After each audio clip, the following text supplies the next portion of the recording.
Are you also not able to learn some vocabulary words in English? फिर आपको tension लेने की कोई ज़रूरत नहीं है, क्योंकि आज के लेसन में मैं आपको कुछ इजी ट्रिक्स बताने वाली हूँ कि कैसे आप न्यू इंग्लिश वर्ड सीख सकते हो, कुछ कॉमन और सिंपल इंग्लिश वर्ड जो आप डेली लाइफ में यूज़ करते हो। सो चलो स्टार्ट करते हैं। यहाँ पर देखिए मैंने एक प्रॉपर टेबल बनाया हुआ है, जो है एक साइड जो है यहाँ पर मैंने कॉमन वर्ड्स लिखे हुए हैं जो आप मतलब कि हर किसी को पता होता है कि इसका मतलब क्या होगा, और दूसरी साइड मैंने एक न्यू वर्ड भी लिखा है, ठीक है, इसी वर्ड से बने हैं।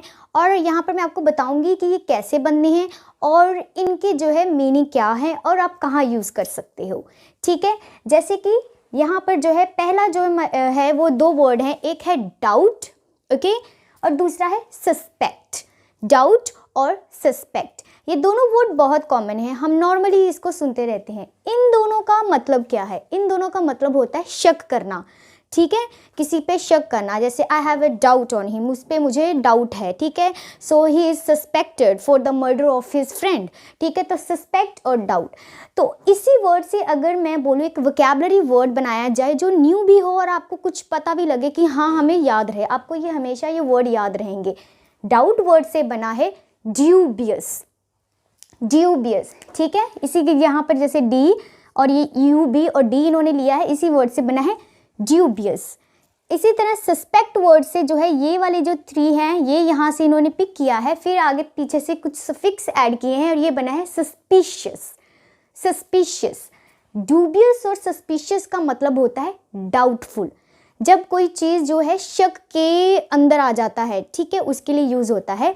जैसे कि अगर मैं एक एग्जाम्पल लूँ तो हिज सस्पिशियस और dubious behavior brought him to the attention of the police, ठीक है, पुलिस नहीं होता है पुलिस, ठीक है। जो नेक्स्ट कॉमन वर्ड है वो है मैरी। मैरी का मतलब होता है हैप्पी, ठीक है, जब हम खुश होते हैं। और इसी वर्ड से एक न्यू वर्ड बना है वो है मैरीमेंट, ठीक है। सो MERR यहाँ पर आ गया और पीछे जो है ये वाले सफिक्सेस ऐड हो गए हैं, सो मैरीमेंट। सो ऑफ कोर्स अगर इसका मतलब हैप्पी है तो इसका मतलब क्या होगा? Full of happiness.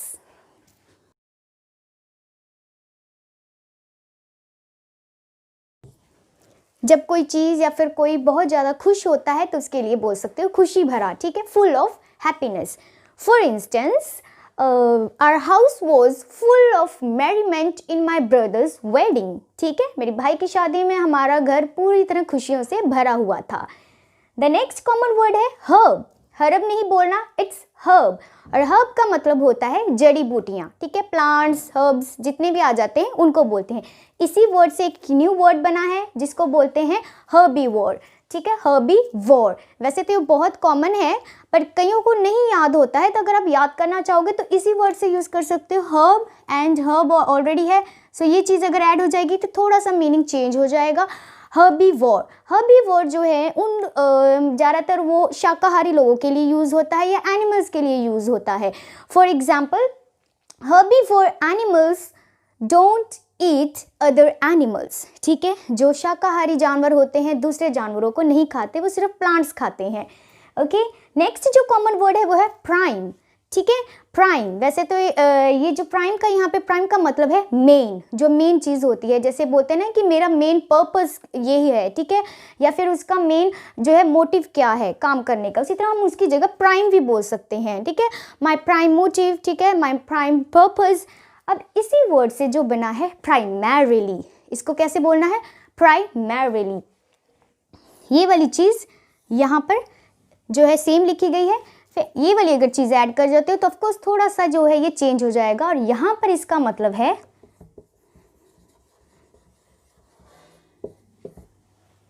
मेनली, ठीक है, इसका मतलब है मेन, तो इसका मतलब हो गया मेनली, ओके। जैसे कि the cotton candy consist primarily of sugar, ठीक है, जो कॉटन कैंडी है वो ज़्यादातर यानी उसमें मेनली जो कंटेंट है वो शुगर का है, क्लियर। सो जो नेक्स्ट है वो है सिविल, ठीक है, सिविल। सिविल का मतलब जैसे नागरिक। नागरिक कौन होते हैं? जो अच्छे से रहते हैं, जिन्हें रूल्स एंड रेगुलेशंस पता है, जो रूल्स एंड रेगुलेशंस जो है वो फॉलो करते हैं। अब इसी वर्ड से बना है सिविलाइज्ड, सिविलाइज्ड, ठीक है, सिविल वर्ड, सिविल यहाँ पर भी ऐड हुआ है और पीछे ये वर्ड यूज़ कर दोगे सिविलाइज्ड। तो इसको क्या बोलते हैं, ये जो है उन लोगों के लिए यूज़ होता है जो डिसेंट होते हैं, ठीक है। किसी की पर्सनैलिटी अगर आप वो डिस्क्राइब करना चाहते हो जो बहुत अच्छा है, जो डिसिप्लिन में रहता है, हर लोगों की रिस्पेक्ट करता है, तो आप बोल सकते हो कि he is such a civilised person, आप यूज़ कर सकते हो। तो civilised, civilised means decent, decent person. अब उसी के एक और वर्ड बन गया है, ऑपोजिट बन जाएगा अनसिविलाइज्ड, अनसिविलाइज्ड। और ये वो लोग होते हैं जो डिसरिस्पेक्टफुल होते हैं, जिन्हें दूसरों की रिस्पेक्ट करना नहीं आता, ठीक है, उनके लिए यूज़ हो सकता है। जैसे अगर आप किसी को बोलना चाहते हो please don't behave like an uncivilised manner, uncivilised यानी असभ्य तरीके से व्यवहार मत करो। Okay, so here is again another common words. जो अब पहला यहाँ पर नेक्स्ट जो कॉमन वर्ड्स है वो है इल, ठीक है, ILL, इल। इसके वैसे दो मतलब होते हैं, एक इल का मतलब होता है सिक, अगर कोई बीमार हो, और एक और इल का मतलब होता है जिसका मतलब होता है बैड। तो यहाँ पर मैं इल बैड वाला बता रही हूँ आपको, बैड। तो अगर आप इसी इल के पीछे कोई अगर ऐसे वर्ड यूज़ कर दो और उनके पीछे ज़्यादातर जो है ED लगेगा, ठीक है, तो वो फिर उसका मतलब किसी की नेगेटिव आप पर्सनैलिटी बता रहे हो। जैसे कि अगर किसी पर्सन के मैनर्स अच्छे नहीं हैं, वो अच्छे मैनर से बिहेव नहीं कर रहा, तो आप उसके लिए बोल सकते हो इल मैनर्ड, ठीक है, he is an ill mannered person. Okay, so ill advised, don't give me any ill advised, ठीक है। इसी तरह इल डिसिप्लिन्ड, ओके, अगेन अगर किसी के कोई अच्छे से डिसिप्लिन में नहीं रहता तो हम बोलते हैं इल डिसिप्लिन। देन द नेक्स्ट है इल नेचर्ड, ओके, अगर किसी का बिहेवियर अच्छा नहीं है, नेचर अच्छा नहीं है, तो then we can use that. इसी तरह इल जज, अगर कोई किसी को गलत तरीके से जज करता है तो हम बोल सकते हैं इल जज्ड। और इसके अलावा एक और है इल विल, बहुत अच्छा वर्ड है, इसका इल विल का मतलब है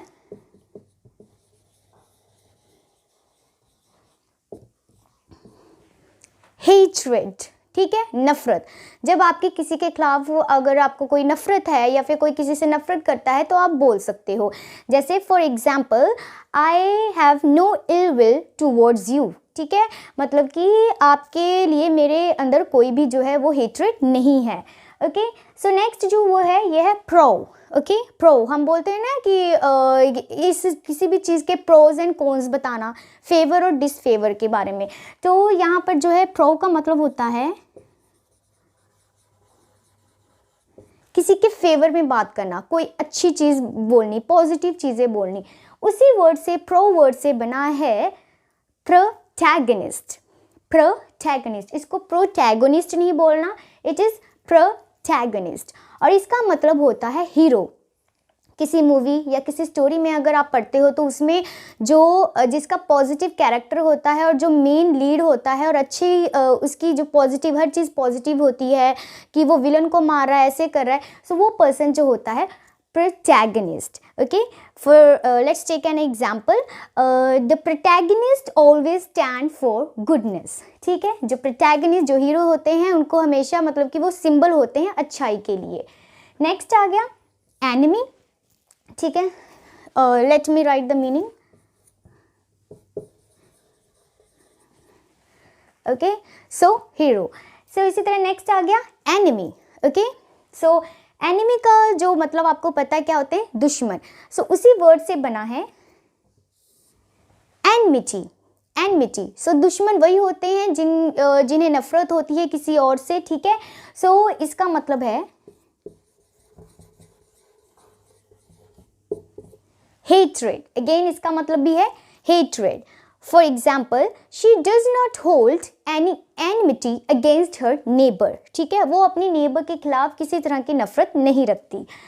The next is legal. Legal का मतलब होता है कानूनी, ठीक है। अब इसी से एक बहुत अच्छा और न्यू वर्ड बना है, वो है legitimate. It's legitimate, ठीक है। legitimate का मतलब भी होता है लीगल, सेम ही है दोनों की मीनिंग, ठीक है, बट अगर लीगल कॉमन वर्ड है तो ये एक न्यू वर्ड है जो आप यूज़ कर सकते हो, legitimate। इसका मतलब होता है वैलिड या फिर लॉफुल या फिर लीगल, ठीक है। For example he is the legitimate owner of this property, ठीक है, वो कानूनी रूप से इस प्रॉपर्टी का मालिक है। अब इसी वर्ड से एक और वर्ड बना है जो ऑपोजिट है, वो है इलिजिटमेट। आगे बस आपने क्या ऐड कर देना है, आई यूज़ कर देना है, ठीक है, एज अ प्रीफिक्स। सो ये क्या बन गया, इलिजिटमेट, ठीक है। दिस इज लेजिटमेट और this one is illegitimate. Illegitimate जो है इसका फिर से क्या मतलब, गैर कानूनी या फिर अवैध, और एक और चीज़ होती है नाजायज़, ठीक है। जैसे नाजायज़ बोलते हैं ना कि नाजायज़ औलाद, तो उसके लिए ये यूज़ हो सकता है। For example, the illegitimate children are not given proper respect in the society, ठीक है। सो द नेक्स्ट जो है वो है वेकेंसी। वेकेंसी, वेकेंसी बहुत बारी हम लोग बोलते हैं, it's not vacancy, it's vacancy. Vacancy होती है जब कहीं पर पोस्ट खाली होती है तो हम बोलते हैं is there any vacancy for any post, okay. So आप उसके लिए बोल सकते हो। वेकेंसी वर्ड से न्यू वर्ड आप बोल सकते हो, दैट इज वेकेंट। वेकेंट, क्योंकि यहाँ पर वही चीज़ होती है, कोई खाली अगर पोस्ट है तो यहाँ पर इसका मतलब भी खाली, यानी एम्प्टी। जैसे कि मैं पूछ सकती हूँ, okay what do you do in your vacant time, आप अपने खाली समय पर क्या करते हो, ठीक है। सो वो हो गया, उसके लिए आप यूज़ कर सकते हो vacant. So here vacant means empty, okay, legitimate,